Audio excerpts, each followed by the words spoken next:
After studying this module, you shall be able to know about the ethical and professional issues involved in psychological testing, understand the relevance of client welfare and maintaining client relationship, know the right way of maintaining interprofessional relationships, have the understanding of issues related to test security, interpretation and publication.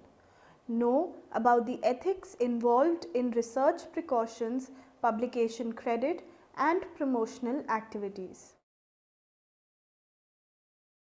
Many ethical protocols, moral principles and professional standards and guidelines are required to be considered for psychological testing process.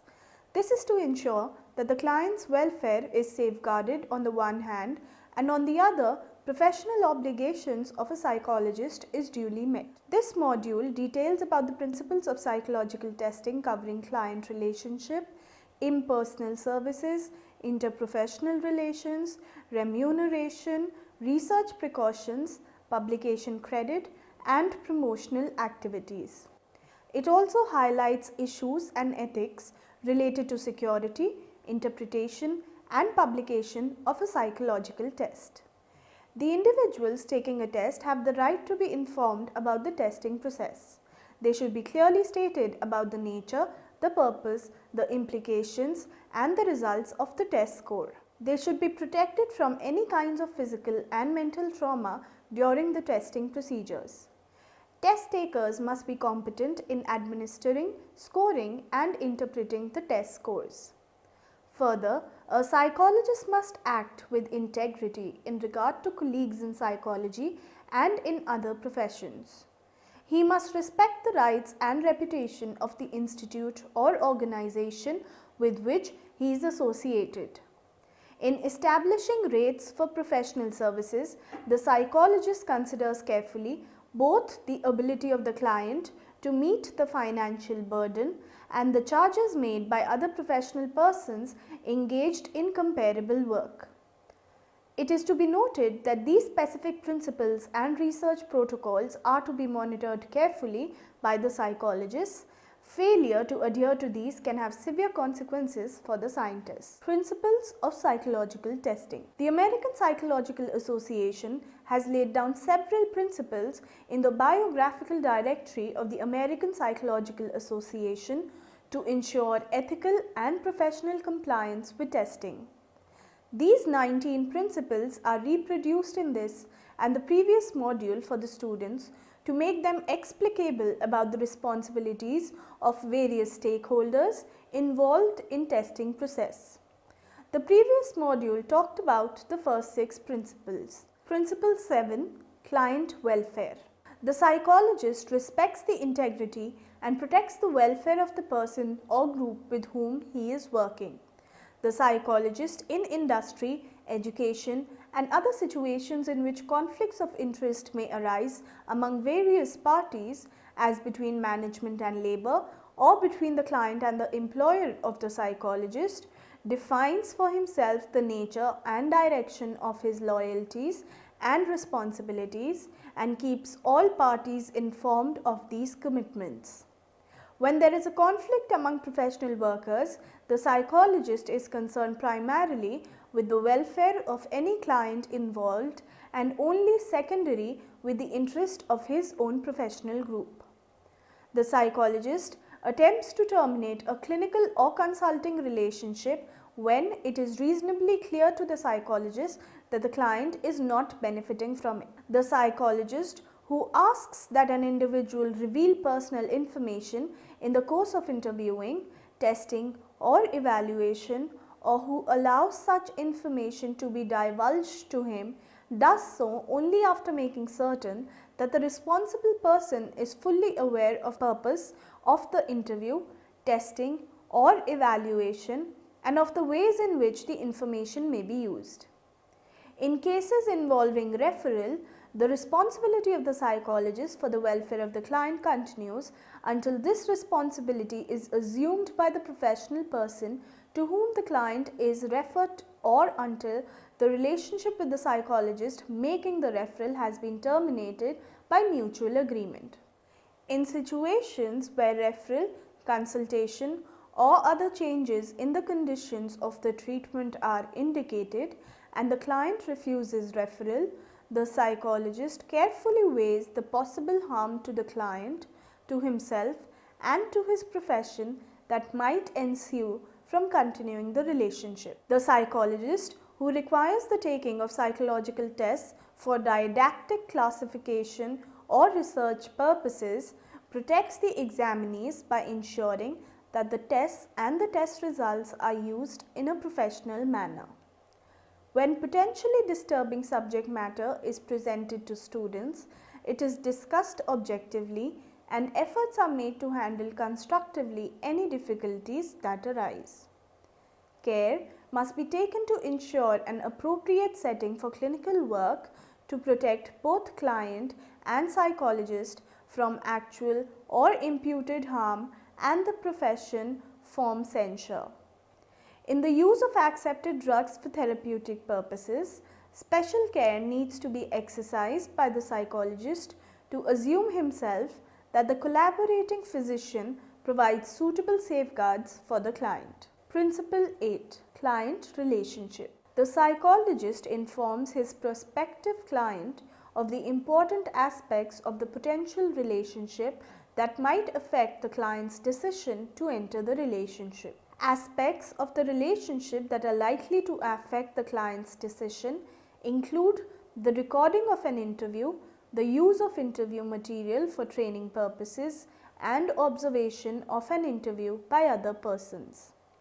When the client is not competent to evaluate the situation, as in the case of a child, the person responsible for the client is informed of the circumstances which may influence the relationship. The psychologist does not normally enter into a professional relationship with members of his own family, intimate friends, close associates, or others whose welfare might be jeopardized by such a relationship. Principle 9.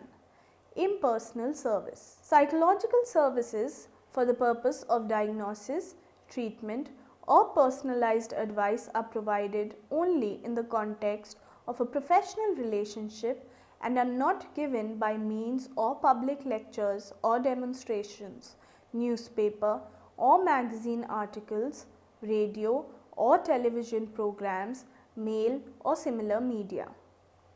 The preparation of personal reports and recommendations based on test data secured solely by mail is unethical unless such appraisals are an integral part of a continuing client relationship with the company, as a result of which the consulting psychologist has intimate knowledge of the client's personal situation and can be assured thereby that his written appraisals will be adequate to the purpose and will be properly interpreted by the client. These reports must not be embellished with such detailed analysis of the subject's personality traits as would be appropriate only after intensive interviews with the subject. The reports must not make specific recommendations as to employment or placement of the subject which go beyond the psychologist's knowledge of the job requirements of the company. The reports must not purport to eliminate the company's need to carry on such other regular employment or personal practices as appraisal of the work history, checking of references, past performance in the company, and so on. Principle 10. Announcement of services. A psychologist adheres to professional rather than commercial standards in making known his availability for professional services. A psychologist does not directly solicit clients for individual diagnosis or therapy. Individuals' listings in telephone directories are limited to name, highest relevant degree, certification status, address, and telephone number. They may also include identification in a few words of the psychologist's major areas of practice, for example, child therapy, personal selection, industrial psychology, and so on. Agency listings are equally modest. Announcements of individual practice are limited to a simple statement of the name, highest relevant degree, certification or diploma status, address, telephone number, office hours, and a brief explanation of the types of services rendered. Announcements of agencies may list name of staff members with their qualifications. They conform in other particulars with the same standards as individual announcements, making certain that the true nature of the organization is apparent. A psychologist or an agency announcing non-clinical professional services may use brochures that are descriptive of the services rendered but not evaluative. They may be sent to professional persons, schools, business firms, government agencies, and other similar organizations. The use in a brochure of testimonials from satisfied users are unacceptable. The offer of a free trial of services is unacceptable if it operates to misrepresent in any way the nature or the efficacy of the services rendered by the psychologist. Claims that a psychologist has unique skills or unique devices not available to others in the profession are made only if the special efficacy of these unique skills or devices has been demonstrated by scientifically acceptable evidence. The psychologist must not encourage nor within his power even allow a client to have exaggerated ideas as to the efficacy of the services rendered. Claims made to clients about the efficacy of his services must not go beyond those which the psychologist would be willing to subject to professional scrutiny through publishing his results and his claims in a professional journal. Principle 11. Interpersonal relations. A psychologist acts with integrity in regard to colleagues in psychology and in other professions.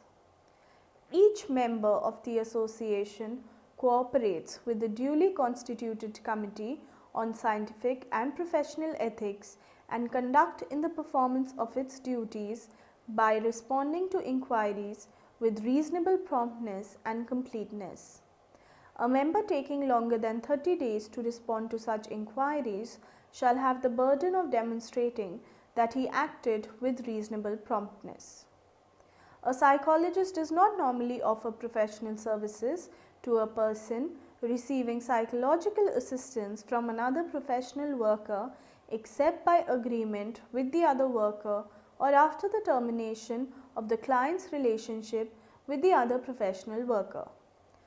The welfare of clients and colleagues requires that psychologists in joint practice or corporate activities make an orderly and explicit arrangement regarding the conditions of their association and its possible termination. Psychologists who serve as employers of other psychologists have an obligation to make similar appropriate arrangements. Principle 12. Remuneration. Financial arrangements in professional practice are in accord with professional standards that safeguard the best interest of the client and the profession. In establishing rates for professional services, the psychologist considers carefully both the ability of the client to meet the financial burden and the charges made by other professional persons engaged in comparable work. He is willing to contribute a portion of his services to work for which he receives little or no financial return. No commission or rebate or any other form of remuneration is given or received for referral of clients for professional services. The psychologist in clinical or counseling practice does not use his relationships with clients to promote for personal gain or the profit of any agency, commercial enterprises of any kind. A psychologist does not accept a private fee or any other form of remuneration for professional work with a person who is entitled to his services through an institution or agency. The policies of a particular agency may make explicit provision for private work with its clients by members of its staff, and in such instances the client must be fully apprised of all policies affecting him. Principle 13. Test security. Psychological tests and other assessment devices, the the value of which depends in part on the merit of the subject, are not reproduced or described in popular publications in ways that might invalidate the techniques. Access to such devices is limited to persons with professional interests who will safeguard their use. Sample items made up to resemble those of tests being discussed may be reproduced in popular articles and elsewhere, but scorable tests and actual test items are not reproduced except in professional publications. The psychologist is responsible for the control of psychological tests and other devices and procedures used for instruction when the values might be damaged by revealing to the general public their specific contents or underlying principles. Principle 14. Test interpretation. Test scores, like test materials, are released only to persons who are qualified interpreters and use them properly. Materials for reporting test scores to parents, or which are designed for self-appraisal purposes in schools, social agencies, or industry, are closely supervised by qualified psychologists or counselors with provisions for referring and counseling individuals when needed. Test results or other assessment data used for evaluation or classification are communicated to employers, relatives, or other appropriate persons in such a manner as to guard against misinterpretation or misuse. Usually, an interpretation of the test result rather than the scores is communicated. When test results are communicated directly to parents and students, they are accompanied by adequate interpretive aids or advice. Principle 15. Test publication. Psychological tests are offered for commercial publication only to publishers who present their tests in a professional way and distribute them only to qualified users. A test manual, technical handbook, or other suitable report on the test is provided, which describes the method of constructing and standardizing the test and summarizes the validation research. The populations for which the test has been developed and the purposes for which it is recommended are stated in the manual. Limitations upon the test's dependability and aspects of its validity on which research is lacking or incomplete are clearly stated. In particular, the manual contains a warning regarding the interpretations likely to be made that have not yet been substantiated by research. The catalogue and the manual indicate the training, the professional qualifications required for sound interpretation of the test. The test manual and supporting documents take into account the principles enunciated in the standards for educational and psychological tests. Test advertisements are factual and descriptive rather than emotional and persuasive. Principle 16. Research precautions. The psychologist assumes obligation for the welfare of his research subjects, both animal and human. The decision to undertake research should rest upon a considered judgment by the individual psychologist about how best to contribute to psychological science and to human welfare. The responsible psychologist weighs alternative directions in which personal energies and resources might be invested. Having made the decision to conduct research, psychologists must carry out their investigations with respect for the people who participate and with concern for their dignity and welfare.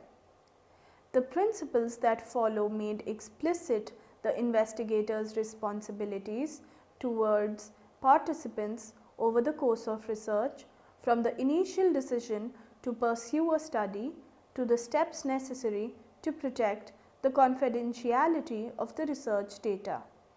The principles should be interpreted in terms of the context provided in the complete document offered as a supplement to these principles.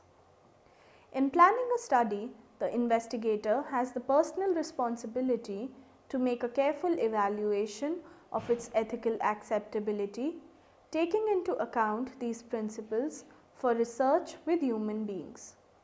To the extent that this appraisal weighing scientific and humane values, suggests a deviation from any principle. The investigator incurs an increasingly serious obligation to seek ethical advice and to observe more stringent safeguards to protect the rights of the human research participants. Responsibility for the establishment and maintenance of acceptable ethical practice in research always remains with the individual investigator. The investigator is also responsible for the ethical treatment of research participants by collaborators, assistants, students, and employees, all of whom, however, incur parallel obligations.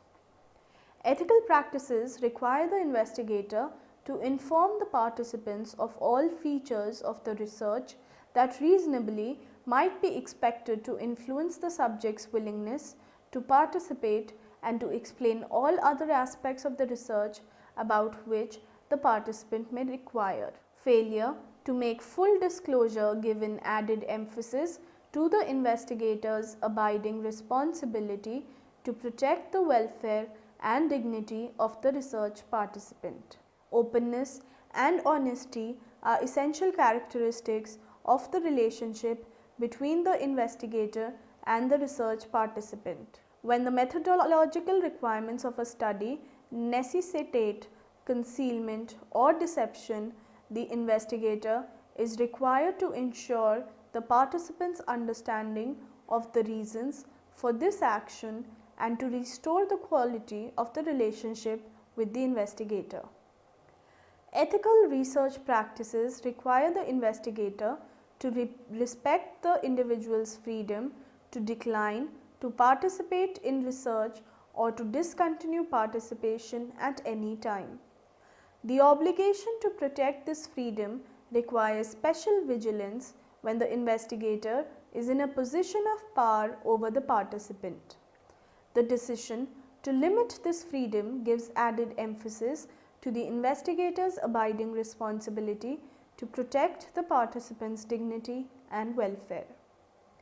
Ethically acceptable research begins with the establishment of a clear and fair agreement between the investigator and the research participant that clarifies the responsibilities of each.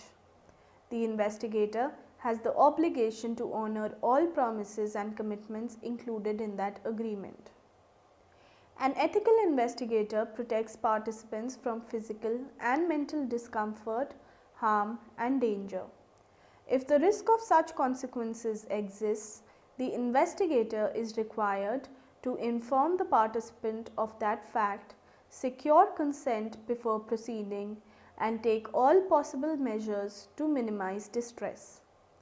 A research procedure may not be used if it is likely to cause serious and lasting harm to participants. After the data are collected, ethical practices require the investigator to provide the participant with full clarification of the nature of the study and to remove any misconceptions that may have arisen. Where scientific or humane values justify delaying or withholding information, the investigation acquires a special responsibility to assure that there are no damaging consequences for the participant. Where research procedures may result in undesirable consequences for the participant, the investigator has the responsibility to detect and remove or correct these consequences, including, where relevant, long-term after effects. Information obtained about the research participants during the course of an investigation is confidential. When the possibility exists that others may access such information, ethical research practice requires that this possibility, together with the plans for protecting confidentiality, be explained to the participants as a part of the procedure for obtaining their informed consent. A psychologist using animals in research adheres to the provisions of the rules regarding animals drawn up by the Committee on Precautions and Standards in Animal Experimentation and adopted by the American Psychological Association.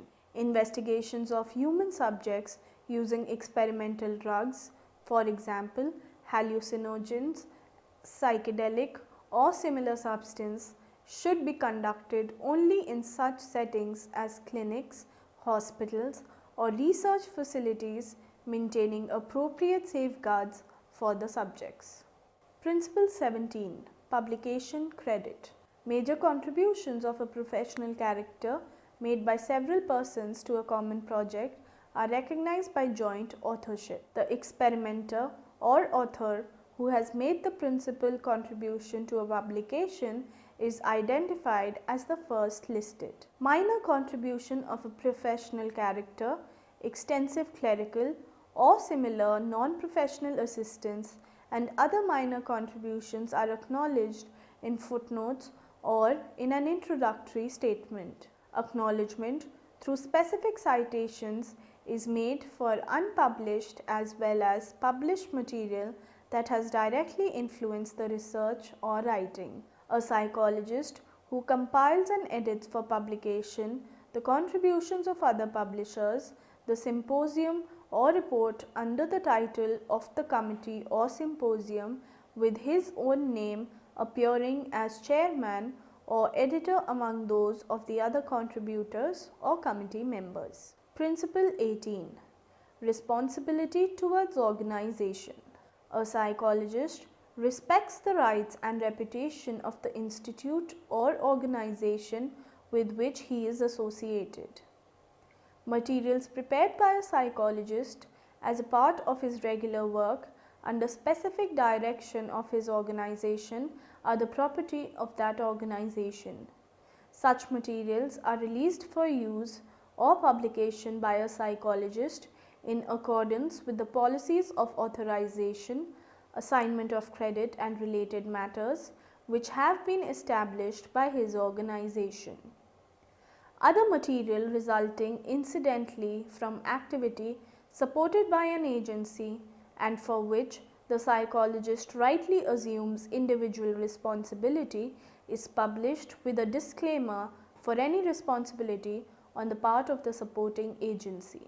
Principle 19. Promotional activities. The psychologist associated with the development or promotion of psychological devices, books, or other products offered for commercial sale is responsible for ensuring that such devices, books, or products are presented in a professional and factual way. Claims regarding performance, benefits, or results are supported by scientifically acceptable evidence. The psychologist does not use professional journals for commercial exploitation of psychological products, and the psychologist editor guards against such misuse. The psychologist with a financial interest in the sale or use of a psychological product is sensitive to possible conflict of interest in his promotion of such products and avoids compromise of his professional responsibilities and objectives. These specific principles are to be kept in mind and the research protocols to be monitored carefully by the psychologist. Failure to adhere to these can have severe consequences for the scientist. However, there exists a group of psychologists who believe that there is no need for special ethical rules to govern psychological research. They think that the ethical questions do not always have precise and clear-cut answers. As Puhan rightly argued, measurement, as we all know, not only includes formal testing but also all other processes involved in coding a subjective response. In many experimental studies, measurement is often blended into the method of investigation. In a broad sense, therefore, measurement is a crucial component of description of variables. Unless a variable can be measured or known, it would be difficult to speak about it in a meaningful way. This is the meaning and importance of testing. Psychology has become the fashion. We argue against testing without fully understanding the implications of their opinion. In fact, the psychologists who are advocating against measurement have too narrow of concept of testing or measurement. These two positions discussed above are in two extremes. Somewhere between these two is a rational position recognizing that much of value is to be gained from behavioral research and that all interests must be protected in the process of reaping these benefits. Like most rules, the ethical rules that govern psychological research are subject to different interpretations in different contexts. There will never be precise answers to the ethical questions that arise in the context of psychological research. There can only be rational and informed individuals who make decisions about ethical matters according to their best judgment. Summary. It is the duty of all the stakeholders of psychological testing process to ensure ethical and professional compliance with testing. Ethical procedures and protocols need to be followed to avoid ignorance, misuse, and disuse of the test.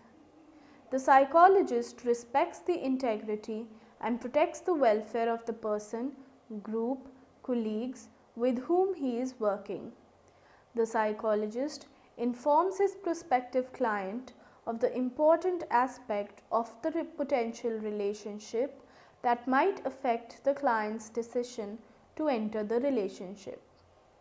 A psychologist adheres to professional rather than commercial standards in making known his availability for professional services. Financial arrangements in professional practice are in accord with professional standards that safeguard the best interest of the client and the profession. Test scores, like test materials, are released only to persons who are qualified interpreters and use them properly.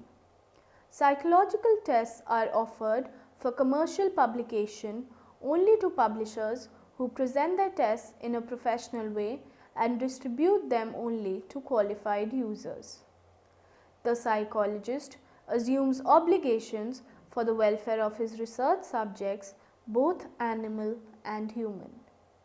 The decision to undertake research should rest upon a considered judgment by the individual psychologist about how to best contribute to psychological science and to human welfare.